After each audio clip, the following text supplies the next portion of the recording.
Good afternoon, everyone. And today we're going to be talking about some ideas about how to move from writing the very first draft of your manuscript, of your article, to the very final stages where you are ready for submitting the proofreads of your pages to journal. And we're going to do this using some examples of my own work that I'm going to present in a couple minutes. And we're going to compare the first draft of the paper with the final version and try to identify some of the important changes that distinguish some work produced in the early stages of its development with the final version. I'm going to start with some ideas about how one can fail peer review, with the idea of maybe avoiding those steps, and then introduce the paper we're going to be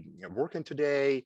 And we're going to focus on three major elements of a paper. So we're going to talk about the title, about the abstract, and some pitfalls that people may be dealing with when writing an abstract, and the introduction. And if we have time, I'm going to also give you some like bonus element, some ideas about how to deal with some snarky comments of reviewers when you are ready to agree with those comments and when you are not ready.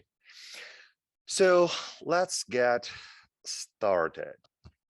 Okay, when we produce some work for peer review, there are a couple things we can do to simplify the life for a snarky reviewer. Like if you want a peer reviewer to get angry at your manuscript, at your piece of work, you can start with coming up with an unclear, confusing, or even boring title. So actually, what's important here is the unclear part.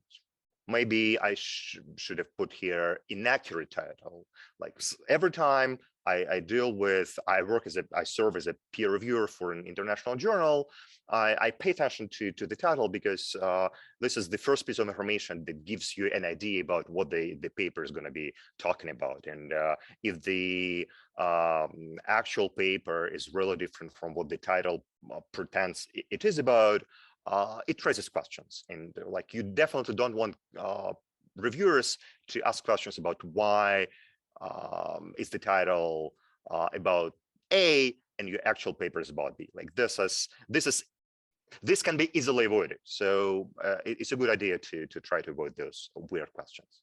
Another thing is the abstract, and we're going to focus today also on the abstract, on some of the mistakes and errors we can make when writing abstracts. So having a messy abstract that the reviewer cannot like get an idea of your paper from, it's a bad idea. The introduction is probably the part when most reviewers basically come up with the final decision, whether they're going to reject the paper or recommend it for R&R. And this is basically the only two options, like major revision, minor revision, and rejection, right? So if the introduction is convoluted and it's hard to get through it, it's hard to get the main idea of the paper from the introduction, that's where the reviewer is going to say, awesome, thank you, but I'm not going to recommend this paper for publication. Another thing that is super important is the specification of your contribution, right? If the introduction does not specify the contribution the paper is making, no one is going to accept the paper. The reviewers are going to be very skeptical, and the editor is going to be skeptical because every editor wants highly cited publications. They want to accept papers that are going to be cited and are going to promote the journal in the ranking systems, right? So the rest of the steps here might be more or less important depending on the field you're working in, or even on the subfield. So I'm a political scientist. I write papers mostly on political science, although with some exceptions. And within political science, there are subfields where theory is expected to be more elaborated and developed, and other subfields like political methodology, where the theory part can be reduced. But overall, in major subfields of political science, and I believe in major subfields of other social sciences, the theory section is important, and a good paper, highly cited paper, is expected to have a theory section and make a contribution to the theoretical understanding of the issue under study, of the concept under study.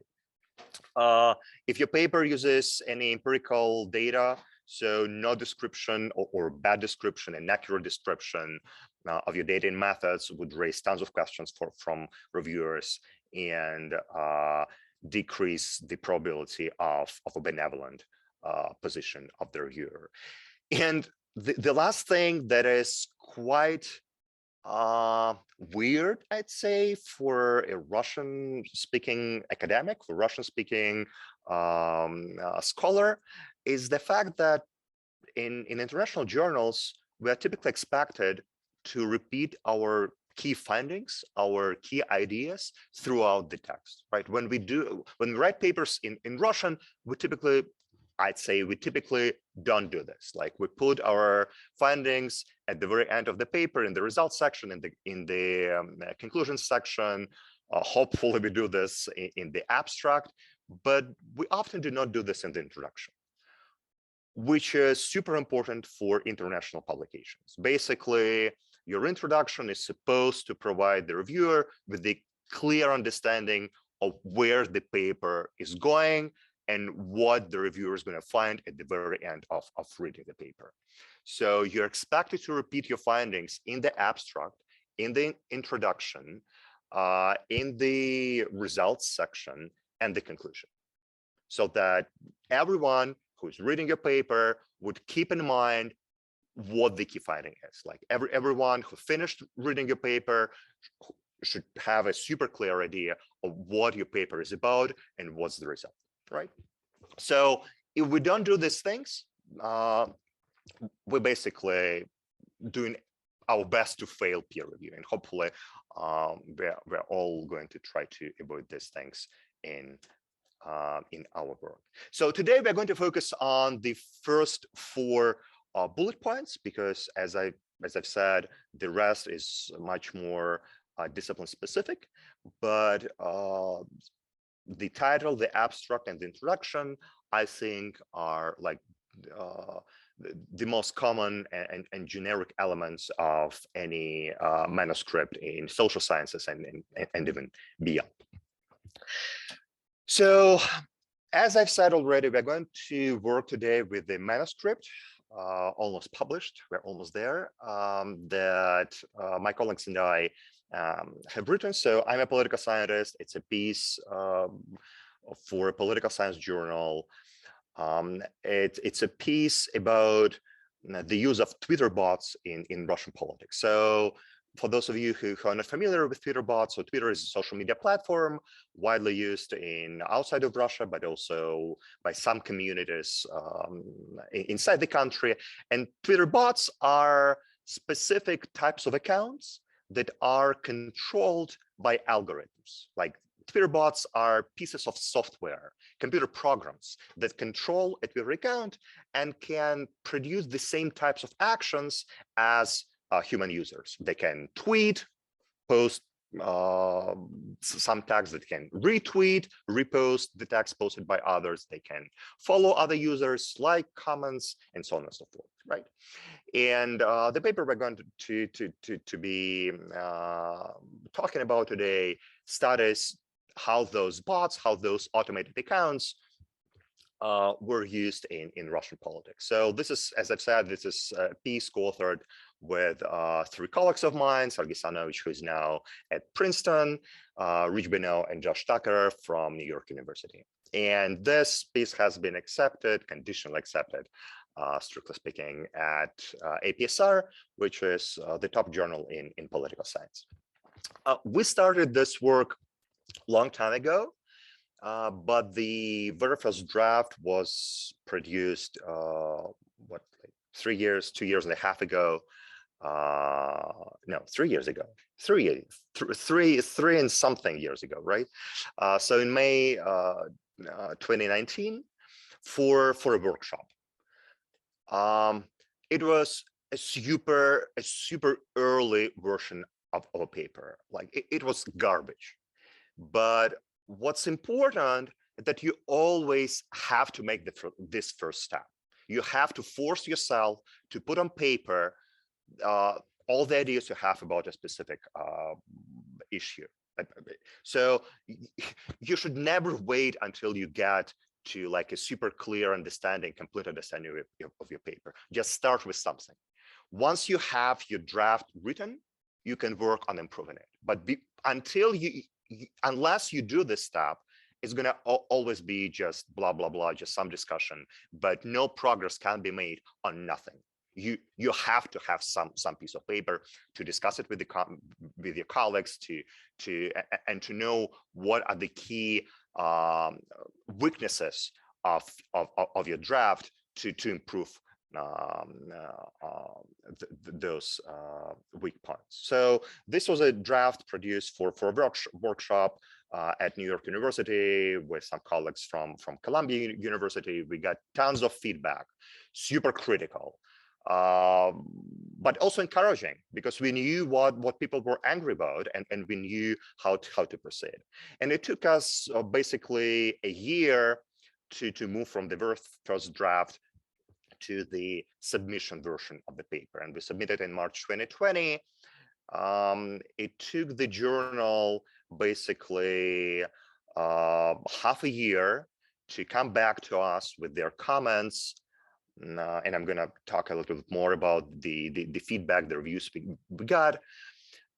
We were supposed to make the revision within 6 months, but then COVID started and we couldn't make it. So we asked for an extension. We were granted this extension, and like I think 1 or 2 months later, after the extension, we submitted the revised version.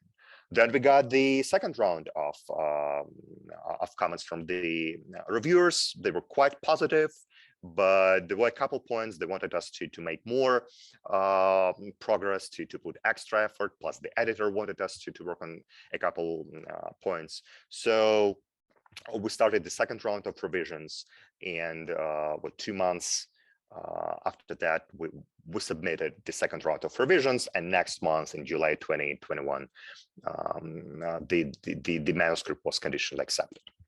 So this is the timeline. And I should say the stage of revising the paper for the first time was the most painful, of course, part. And the reason why is because we got 4 comments, 4 reviewers, sorry, and they were quite different in terms of their perception of the paper and the generic tone of their comments, but also the size of the comments varied a lot. So the smallest review was like 8 paragraphs, like a page and a half, and the largest review was 6 pages long. And the response to reviewers basically took us 20 pages. We wrote another paper as a response to our reviewers to justify like our decisions, to agree or disagree with the comments we got from reviewers.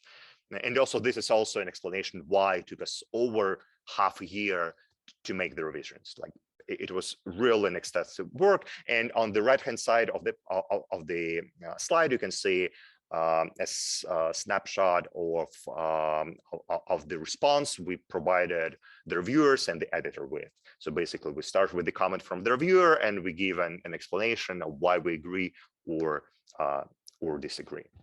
And there were 20 pages of this type of comments and responses. Okay, so having said all this, let's probably move to the actual substantive part of the seminar. Let's talk about some of the key elements of the manuscript that people have to deal with and talk about what's good and what's bad about different choices we can make. I'm starting with a question, right? Like, does it matter? Should we care about the title? And the reason why I'm asking this question is because actually you can change the title once you submitted the paper. So for the paper we're going to talk today about, we changed the title 3 times. And the last change of the title was right before the final submission that was conditionally accepted, right? There were like different reasons why we decided to change the title, and we're going to compare the very first version with the final version and discuss like what was bad about the initial version. But the reason why we still should care about the title, even though we can change it, is because the title should not be confusing for the reviewers, right? As I said in the beginning, like a good reviewer will be disappointed if the title of the paper is different from its content. But also, it's always a good idea to put some thoughts and spend some time thinking about your title, is because the title is important for other people. Once your paper is published, it's important for other people to help them remember your piece of work, right? You want your paper to be cited, the journal wants your paper to be cited. So it's easier when the paper has a catchy title. So you should strike a balance here between producing a catchy title that people will remember and they will associate your title with your findings. And once they're going to think about some similar line of research, they're going to immediately remember the paper with the catchy title and your findings. But on the other hand, you don't want your paper to be, you don't want your title to be too catchy. You don't want it to be arrogant or imprecise, right? So there is always like this need for a balance between catchiness and precision. So let's have a look at like one specific example. Yeah, the bottom line. So the title is important, but probably you should think more about it at later stages, not at the time of like writing the very first draft.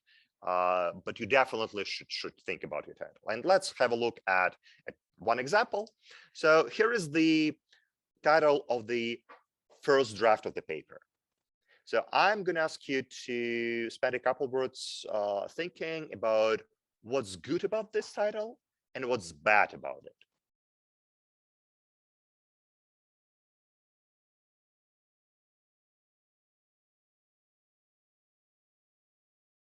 Let me first start with what we tried to do here. We tried to come up with a catchy title, and by catchy, I mean the idea of using a pun, right? So here, the first word is is an attempt to use the word but change it for bot, right? With it, like it's an attempt to produce a pun. I don't think it's super. It's a nice pun, and I don't think everyone gets this pun. But that was the original attempt, right? Like an explanation, but don't support them. But also it produces like an impression that there is a grammatical error here, but singular, but then we have don't instead of doesn't, right? But there's also another element of this title that makes it a bad title, like the second part, Twitter bots and popular protest. I mean, it's unclear what the paper is about. Like, is it about how bots affect political protests? Is it about how political protests affect bots, or is it about something else? It's unclear what the paper is going to be talking about, right? I like the point that it's like a cliche, or it's like an article in New York Times. Yeah, like this is probably the case when we try to be too catchy. So let's have a look at the final version of the title. I still don't think it's perfect, but let's see what we got here. Yeah, so the final version is Why Butter? How pro-government bots fight opposition in Russia. So again, here we are trying to produce a pun, but in this case, I think it's much more clear, right? Like why butter, why bother? But most importantly, the second part of the title is much more specific. We specify what exactly the paper is going to be dealing with, right? It's going to be dealing with how a specific type of bots does some specific type of things to fight opposition in the Russian context. This was the title. Again, the whole idea here was to show that catchiness should be limited, should be restricted. You should not go too far away to avoid making New York Times looking titles. But what's more important is the abstract. So I would ask you to go to the task 1 in the handouts and read the abstract for the first draft and think about, again, what's bad about this abstract. And once you have an idea, please share it in chat. Let's try to read the abstract within 5 minutes and share your ideas. You all make really good points. So let me just focus on a couple of things that I think are particularly problematic here.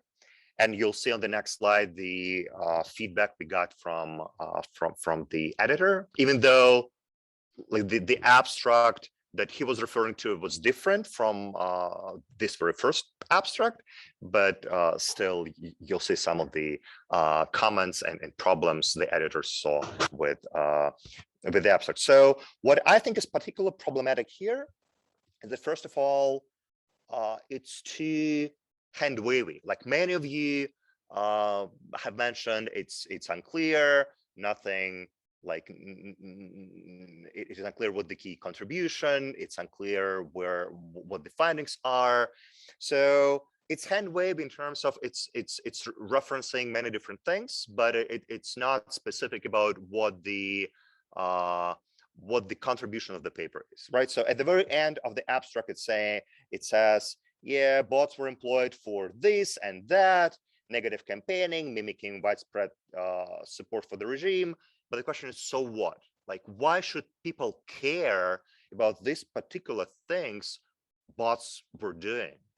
Like, the abstract does not provide an impression that the findings of this paper are substantively important for research in political science, and in this case, for the readers, for the broad readership of the top journal in the field, right? So, but also the abstract does not refer to any theoretical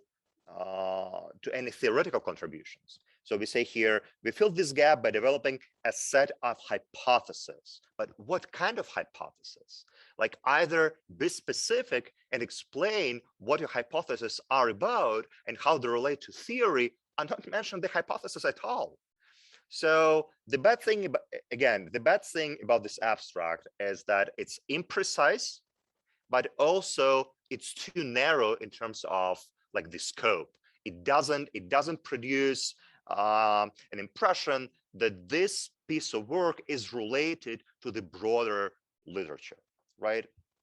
So some of you mentioned that like it doesn't mention any method.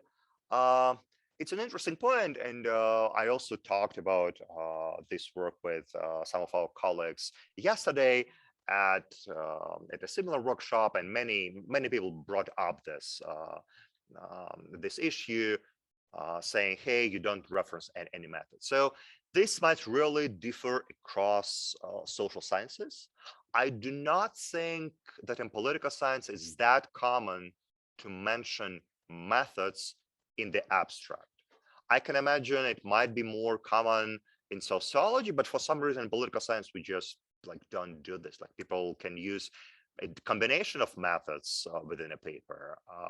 So I don't think it might be okay. It might be more common in a specific subfield of political science, like political methodology, but in major subfields like comparative politics or American politics or political behavior, people typically don't mention methods. So you should think about whether to mention the specific methods and data or not, depending on what's common in your field and in papers accepted and published in these journals, right? Again, this might vary from discipline to discipline.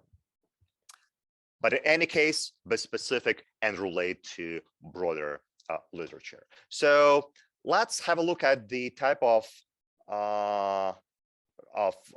comment we got from the reviewer about the abstract. Okay, this was actually after the second round of revisions, right? So that was the first round. We made tons of changes in the paper. The reviewers were happy, mostly happy about the changes we made, but still want us to do some extra work. And the editor also wrote this paragraph. We believe the paper will be of broad interest, but we think the abstract undersells the paper.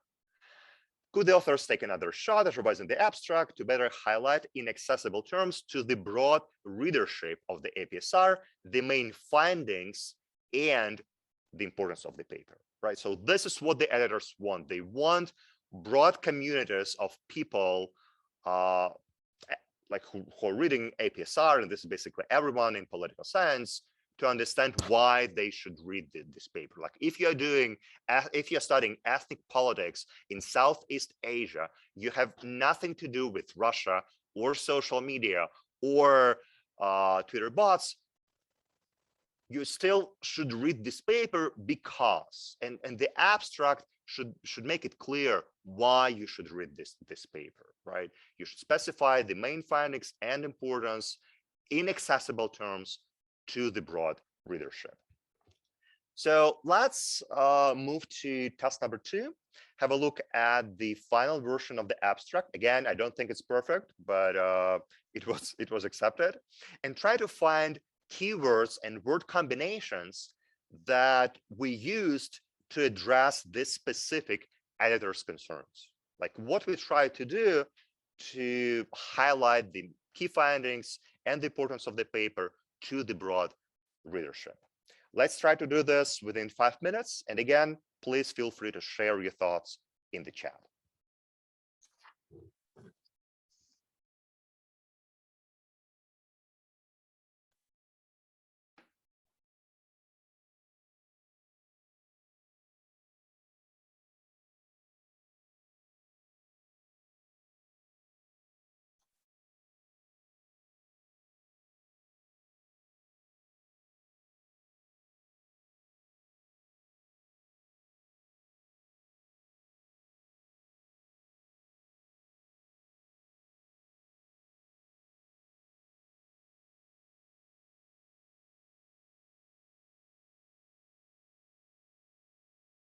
Like some of you like really made nice picks of the keywords and sentences that we introduced in order to address the editor's comments. So let me briefly go over the abstract and highlight a couple additional points. So in the first sentence, we have this reference to policy goals, both domestically and abroad. So here we're basically trying to do 3 things at the same time. Okay, one thing, but oriented towards 3 different groups of people.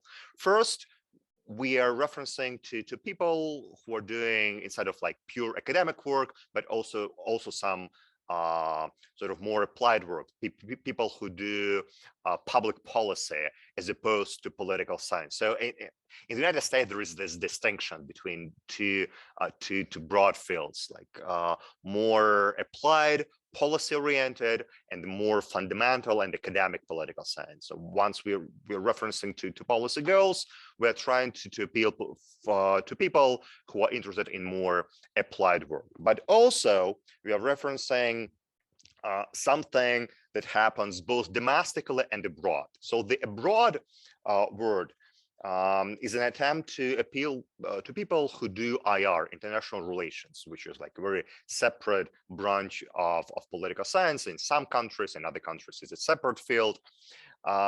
Whereas the word domestically appeals to anyone who does comparative politics, meaning they study political processes in different countries outside of the United States, and people who do American politics, right? Which is a separate field in the American political science in terms of the classification employed in APSR. So we are simultaneously trying to signal really different groups of people that this piece might be of interest for them in the very first sentence of the abstract.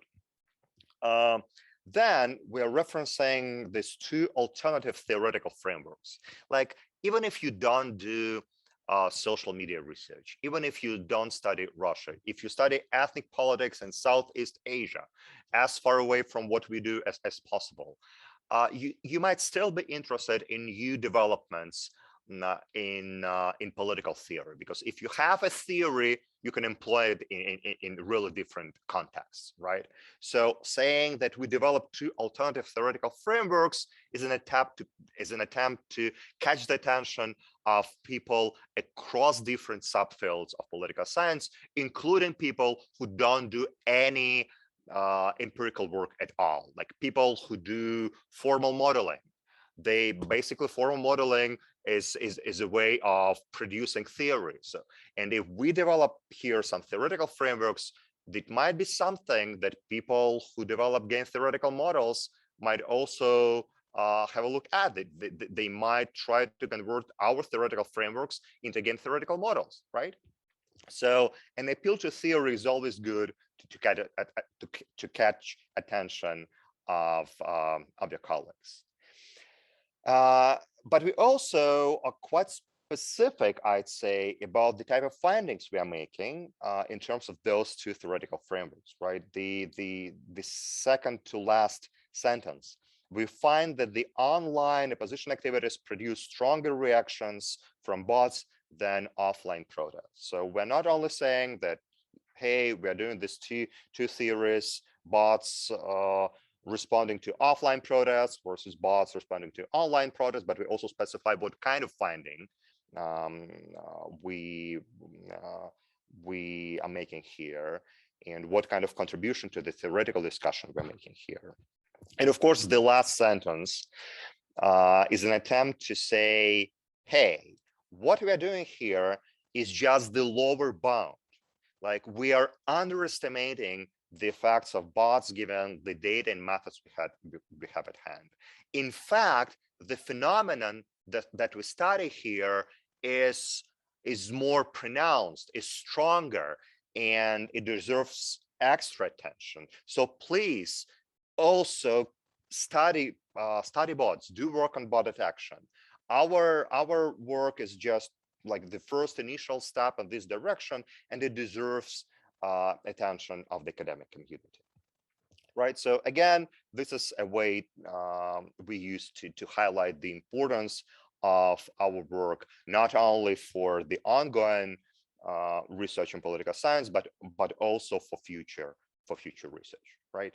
So this was basically the motivation. Just to summarize it in a few words, put keywords that might catch attention of people outside of your subfield, right? Put keywords that people working on super different topics might react to and decide to have a look at the paper. And a nice way to catch attention of people beyond your subfield is to refer to theory, to say that you're making some theoretical contribution. You're moving the theory of your discipline forward, and then people might get really interested.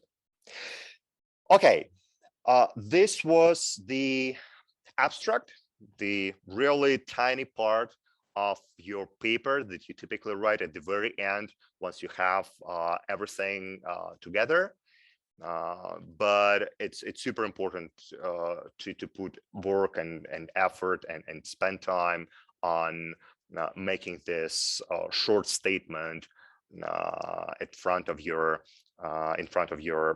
paper very precise, specific, but also appealing to broad audiences. But the actual paper starts with the introduction. And this is, as I said, I really believe that most reviewers make the decision whether to reject your paper or recommend it by the end of the introduction. So the introduction for this paper was redone, I think, 3 times. And by 3 times, I mean, I wrote the introduction from scratch, like opening the blank page of the text editor and starting from nothing.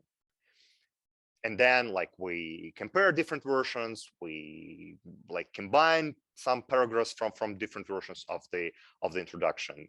But 3 times the introduction was rebuilt completely. All of those versions had 4 major elements, and I think a good introduction, like, there is no way you can make a good introduction without having these 4 elements. And these 4 elements are your research question or research questions, if you have multiple questions. Like, the reader, the reviewer or the reader must have a clear idea of what kind of question you're trying to answer after reading the introduction. Like, this should not pop up in your theory section for the first time or even later. This should be clear from the very beginning. Another thing is the relation to different strands of the literature. You should, like, there is no way you can do this in the abstract. You can just use some words or word combinations that might catch the attention of a broader academic community. But it's the introduction where you build links to different and hopefully diverse strands of literature, saying, hey, my work is related not only to the small sandbox I'm dealing with, but also it relates to this work in in methodology, to this work in theory, this work dealing with political behavior, and so on and so forth, right? Like, basically, if you got the attention from someone dealing with ethnic politics in Southeast Asia, in your abstract, if that person doesn't find anything similar, anything familiar in terms of the literature in the introduction, that person is not going to keep reading your paper. So it is important to refer to really diverse strands of literature to signal your readers that they're going to know where to put your piece, your findings in their puzzle of open questions in political science and ongoing research in political science. And the last 2 things that are super important are key findings. Again, anyone should have a super clear idea of what are those 1, 2, 3 points that constitute the key findings of your paper, and they should be stated at the very beginning. And you should keep repeating them throughout the paper, because the paper can be long, but as the reader goes through the paper, they should keep in mind where exactly they're going, what's the final stage they're going to arrive at once they finish reading the paper. And of course, the contribution. This is particularly important for the reviewers and the editors. They have to select your manuscript out of a range of other manuscripts. And the way they're going to make the decision is by evaluating what kind of contribution, the magnitude of the contribution you're making to the field, right? So you should help them. The reviewer should not spend tons of time trying to figure out why your paper is important. Just give them that information. Tell them, hey, my work is important because it makes this contribution. Right? So these are in my opinion, the 4 key components of a good introduction. But let's have a look at a specific example. Again, we're going to start with with the introduction, but in this case, two versions of the introduction. We're going to start with paragraph 1 only, and we're going to look at the rest of the introduction in the next task. But now, please go to task 3 and read the first paragraph on the introduction in the very first draft of the paper and the final version. And the task that I want you to fulfill here is to identify key structural changes. So the introductions are really different, right? So there is no way in comparing sentence by sentence. The question is what kind of structural differences they have. And we're going to speculate about this in the next couple of minutes. So please try to do this within 7 minutes. Identify structural changes of the first paragraph, and let's discuss this later on.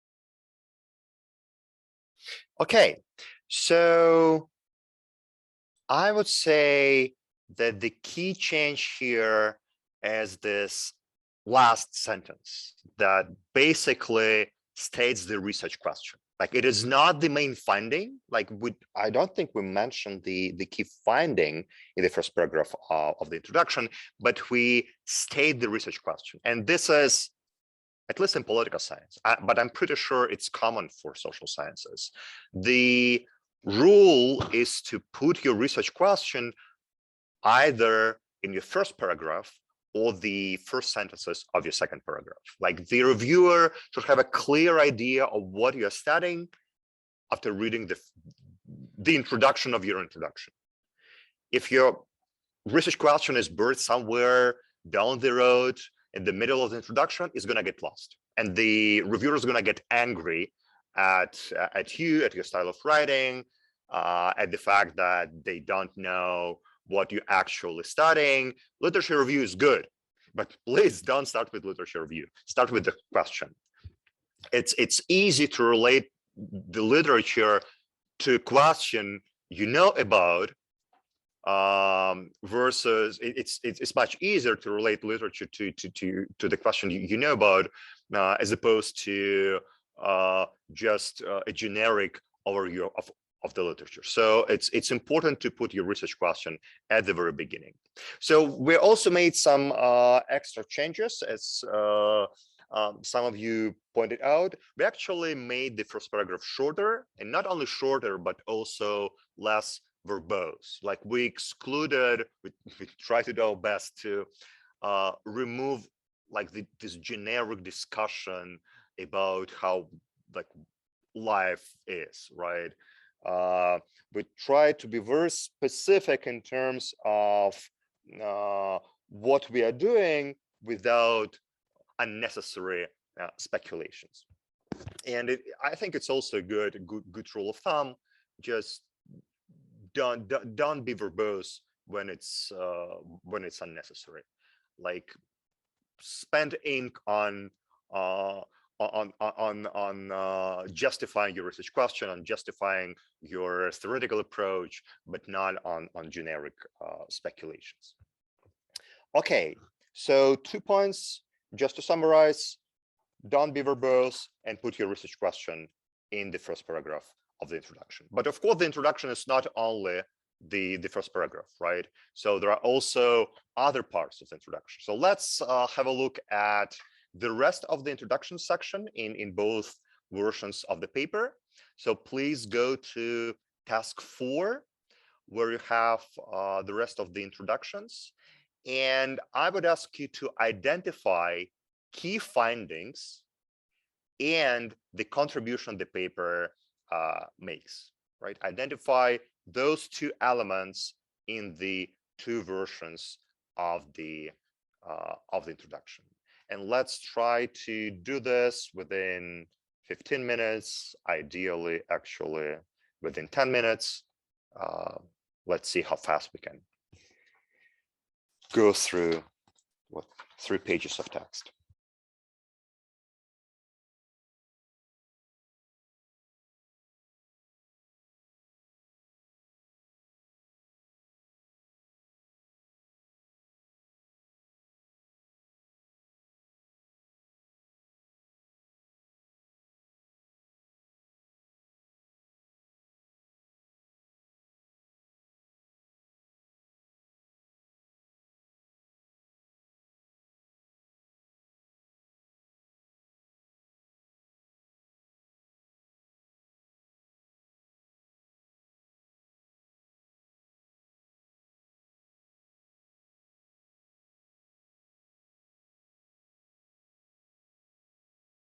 So let's summarize what we've got here. Let's start with, yeah, nice. So let's start with the findings. So in the first draft of the paper, we basically said, hey, bots were deployed during protests to do this and that by those 3 or 4 particular strategies. This is basically similar to what we had in the abstract. And this finding is decontextualized, right? It's unclear why should anyone care about these particular findings. These findings are separated from broader literature or the theoretical framework. So in the final version of the introduction, we tried to change that, right? Saying, hey, we developed these observable implications of 2 alternatives, meaning alternative theoretical frameworks, and show that bots were primarily employed as an online agenda control tool. So the theory was about 2 alternatives, and we show that one theory works better than the other. Our finding, like the formulation, the wording of the key finding in the final version is related to the theoretical framework, and it highlights why the finding is important. It's important because it's related to the theory, and it shows that one theory works better than the other, right? Okay, this is about the key findings. Now, even I think more important, the contribution section. So in the first draft, we start describing the contribution by saying that, hey, we are bridging the gap between scholarship and bot detection and political theory. Well, nice. Filling gaps, bridging gaps is always good. However, like bot detection is a task in computer science. Political theory is a subfield of political science. Why on earth would anyone care about bridging the gap between these 2 really different things? So we still keep this part in the final version, but we try to explain why we think bridging this gap is important, right? And we talk about reverse engineering, the use of social media bots, and identifying specific political strategies behind the use of bots, right? So what I'm trying to say here is that it's not enough just to say that you are bridging some gap, unless it's like an obvious gap that is crystal clear for anyone in your field. Like if there were like a gap between like 2 facts related to political behavior in specific context, it would be obvious why that gap should be bridged. But if you're bridging a larger gap, then explain why it matters, right? And the second element of the contribution is that in the beginning, again, we talked about testing, empirical testing, a set of substantive hypotheses without specifying what those hypotheses are. Whereas in the final version, we adopted a very different approach. We basically said, hey, there are these two alternative theoretical frameworks that we developed from existing literature, and we developed hypotheses from diverse strands of political science literature. But not all of those predictions, not all of those hypotheses actually work and hold for bots. So we identify a gap, we identify a fact that is not explained by existing theory. And like, at least in political science, people do care about the situations when existing theory is not applicable to specific situations. And these cases require extra theoretical work. And those cases attract attention. So identifying those theoretical gaps that cannot be explained using existing theory is important. And this will actually both attract attention of your colleagues and move the discipline forward, which is a big contribution that is going to make your reviewers or the editor more likely to be benevolent to your manuscript, right? Okay, so let me summarize what we talked about, and we're going to conclude soon. So we talked about three major elements of a paper, of a manuscript. Now we talked about the title, and my point that I was trying to make here was that it's important to strike a balance between clarity and catchiness. It's a bad idea to be boring, try to be catchy, but not, but don't be too catchy, right? Try to find this balance between producing a title that is going to be memorable and people will remember what kind of work you did and what kind of paper you wrote, but also try to be clear about what you're doing. We talked about the abstract, and the two main points I was trying to make here is that be specific about your findings on the one hand. On the other hand, don't be too narrow. Try to contextualize your finding. Try to relate your findings to the broader academic context and highlight the importance of those findings to broad readership, right? It's nice that you made those findings, by think about why would people care about these findings, and show why should anyone care about your findings. And in terms of the introduction, my biggest point is put your research question in paragraph 1. Paragraph 1 was the most painful paragraph in this paper. As I said, the whole introduction was redone 3 times. I wouldn't remember even how many times I changed the first paragraph, because it's a lot of work to make it concise, convincing, and have your research question in that paragraph 1. Also, state your findings, highlight the gap in the literature that you are going to fill. People like filling gaps, and they like seeing how you advance the discipline by answering new questions and putting together like different pieces of the existing puzzle. And always try to be super clear about your contribution. If you're saying that you're bridging some gap, explain why it matters, and explain why your findings are an actual contribution, not just a minor element in the broader in the broader landscape of academic research. So there are a couple bonuses. Have a look at them and see like the different strategies we employed to answering some snarky comments. In some points we agreed with those comments, and others we didn't, and we tried to justify our decision not to do some things that reviewers wanted us to do. So just a couple examples for you, maybe in the future you might adopt similar strategies. Thank you for participating, and good luck with your academic work. It's always painful, but also really rewarding. So the best of luck to you.